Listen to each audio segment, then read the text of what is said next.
Hello, I'm very happy to be with you, even though it's virtually. I think we're going to have a very nice moment trying to discuss about AI and how it actually fails to deliver most of the expectations we had so far and how we could change that. But first, let me tell you about a story that happened to me a couple of weeks ago. I was trying to book a hotel for a weekend with my family.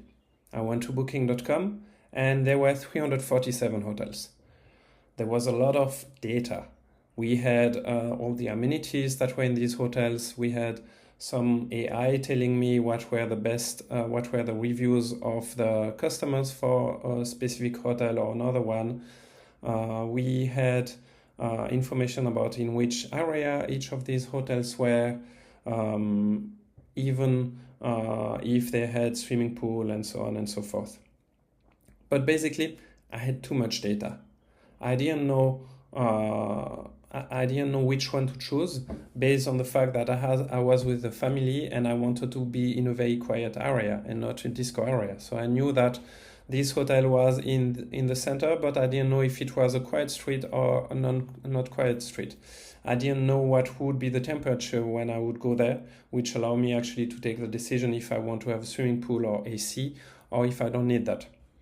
I had basically all the data possible, anything I would ask, but no recommendation. And by missing this recommendation, I actually spent a good hour in going to everything, looking at the data, comparing it, basically connecting the dots between the various things in order to be able to find a hotel.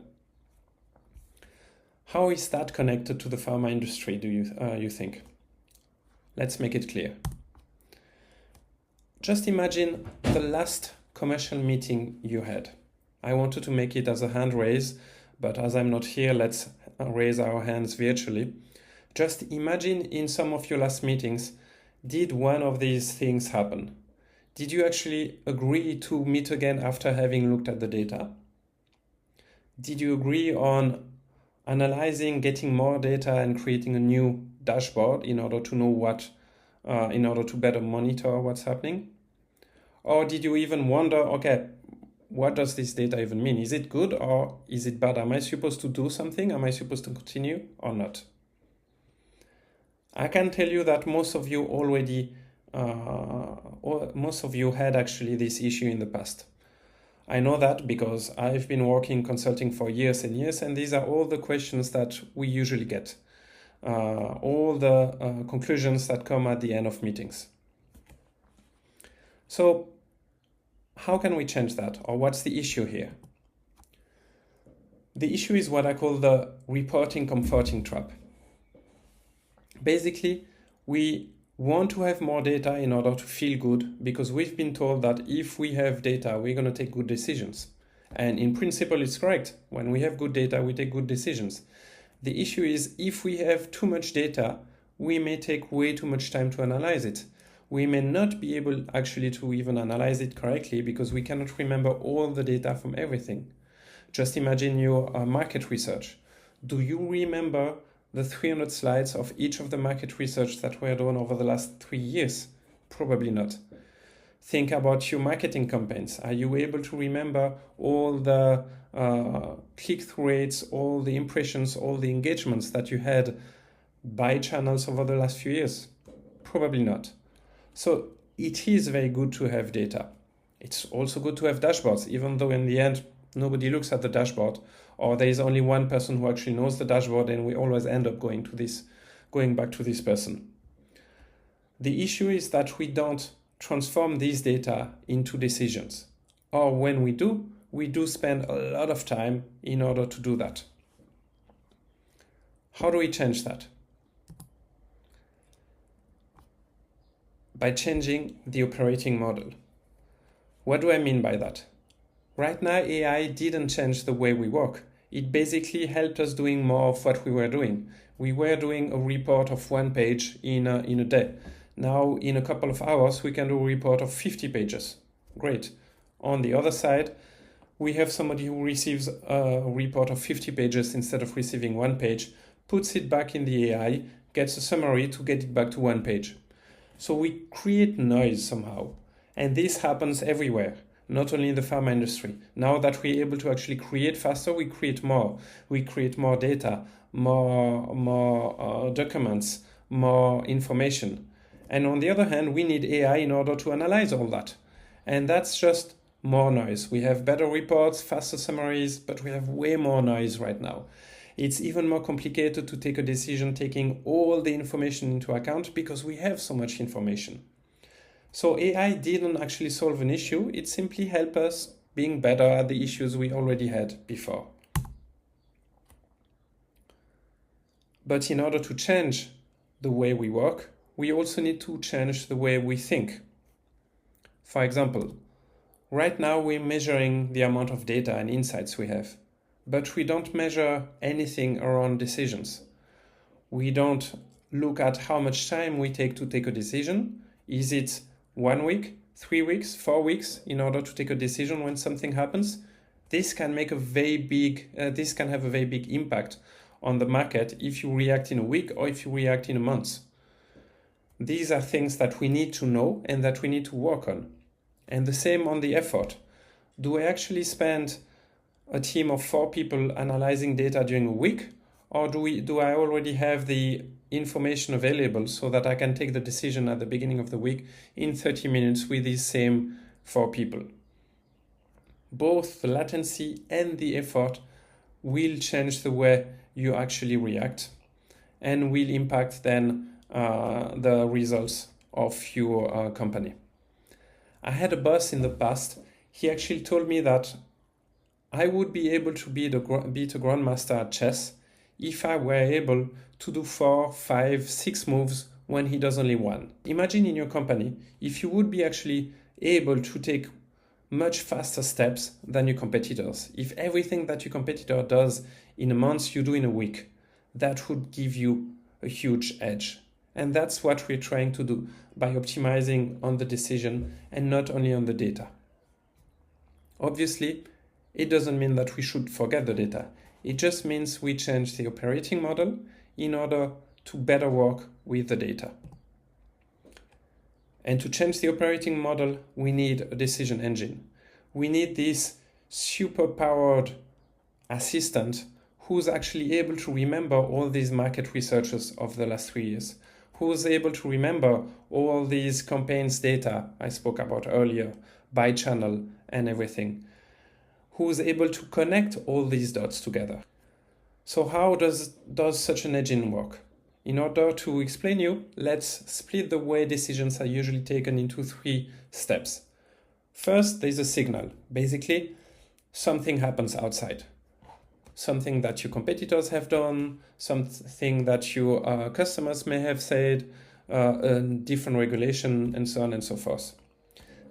When you get a new signal, you usually try to synthesize it, basically trying to put all the data that you have internally and that's available externally around it in order to take the decision.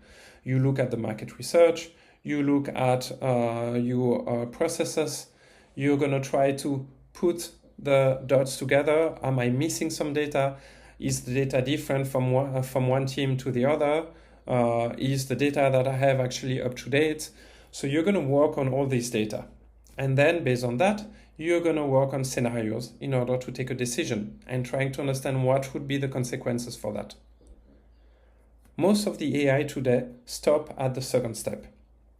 They basically stop at summarizing some of the data or simply giving you the gaps, but not putting all that together, looking at the gaps, looking at what's contradictory, looking at the previous market research and putting that together in a coherent way, just as my super decision engine would do with my hotels, trying to put all that together instead of making individual AI summaries. And the idea there is that we then go into structured decisions. We not only come up with the data, but we also come up with recommendations, implications for all of these decisions. But this is very theoretical. Let's try to adapt that to a concrete example that we had with a customer. We had to anonymize it, obviously, but it is something that actually happened to us. Imagine your VP commercial in a medium-sized pharma company. You're launching now a new oncology asset, a specialty oncology assets in the EU.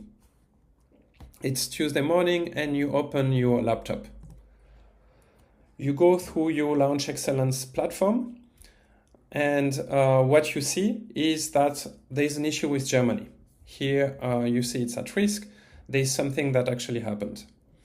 So that's where the tool starts being smart. First, it did tell you very clearly that there is something that you need to look at. You don't have to go through 1,000 different signals to see which one is important, which one is not important. You go directly to, okay, what's important? It gives you the signals, but not only that, it also tells you why does it matter. In that concrete example, the signal is that a competitor filed reimbursement dossier in Germany ahead of schedule. What does it mean? It means for you that you may need to shift the negotiations to go a bit faster. It also has as a consequence that your Austrian and Swiss pricing strategy may be delayed because they are linked to the German one. It's going to tell you also with what confidence we are actually making the white matters assumptions. So it's going to give you, here's a summary again, but it's going to give you all the information that you need in order to understand what's happening and start thinking about the decisions. It will obviously also give you the sources. Where does the data comes from? On what did I base myself in order to make the assumptions and give you the context around this signal. But the cool thing is not that. The cool thing is the next one. A decision engine would come with actually proposals, recommendations on what you should do. Each of the proposal, and it can be 3 like in this example, but it could be 5 or 2, depending on the type of decisions, depending on the way we set up the system. But basically it will come with options, and for each of these options it will tell you why did we take these options, on which data did we base ourselves, what would be the risk for these, what would be the issues, how should we move forward in order to do that, and all that will be based on your data. It's going to be based maybe on this market research that you did 2 years ago. It's going to be based on this specific data that you don't remember because there were 300 slides in the presentation. Or it's going to be based simply on the priorities that you set that the system remembers. So you're not only getting an information on what happened, but you get also context so that you understand why it is important, why it matters, and you get recommendations in order to be able to actually take faster decisions. The system is not taking the decision, obviously. You're taking the decision, but we make it much easier for you to take this decision. So what's the difference with before? Before we were getting a signal, it may have actually arrived late because the VP commercial may not get directly the notification. It's going to be somebody in the team who will then go through the 20 signals, finally find the right one, send it to the colleague to discuss it, and then afterwards eventually send it to the VP commercial. So you're already going to spend some time, hours, days, in order to get this signal. But you will also not necessarily get it with the necessary context, stakes, why it matters, and so on. Then you're going to spend, or your team is going to spend weeks in getting all the data in order to be able to take the decision. You're going to have a team of several people digging into the data, trying to remember what made sense, what didn't, so what would make sense for this specific case, what do we have, what we're missing, and so on. You're going to have a meeting to agree on what data we should base ourselves on, another meeting to actually review the data, another meeting to take the decision. Now you have one meeting, which basically, where basically you come prepared because you have all this information beforehand, and the meeting is about taking the decision. And there is obviously a clear owner assigned at the end of that. So we went from a decision latency of maybe several weeks to minutes or hours. And we went from a huge effort of triangulation, aligning teams, understanding what everybody has, to actually a single review. That doesn't mean we're replacing people or removing people. The humans, us, we're still in charge. We're still taking the decision. What a decision engine, what ARIA would do, is simply removing all the work that actually takes time and where we wouldn't necessarily add so much value. Finding the data, putting it together, comparing it, challenging it. This is where a machine can do work much better, much faster than a human. But where we are still there is in the part where we review everything. We add our own thinking, our own way to do things. We make the final call. We all own the outcome. Suddenly the team is used in order to make the decision only, instead of simply working on putting things together in order to later be able to take the decision. And that's where the organization is able to actually move forward and not simply stay stuck in an ocean of data. Imagine that you had such a decision engine tomorrow, that you had ARIA tomorrow. Just try to think where in your recent projects would you need something where you would actually be able to have help to take a decision in order to spend less time in looking for all the data and putting all that together in order to move forward.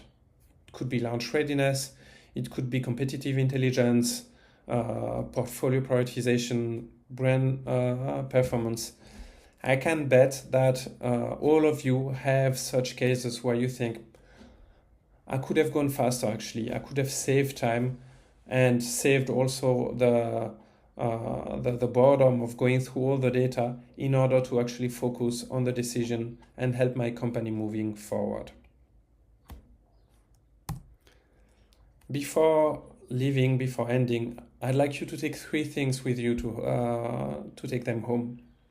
First, stop measuring or thinking only about insights, about dashboards, about data. Try to start measuring the decision latency, the effort, how many decisions you took. This is what makes the company move forward. It's the decision. They're still based in data, but what's important is the decision. Try to use AI with structure.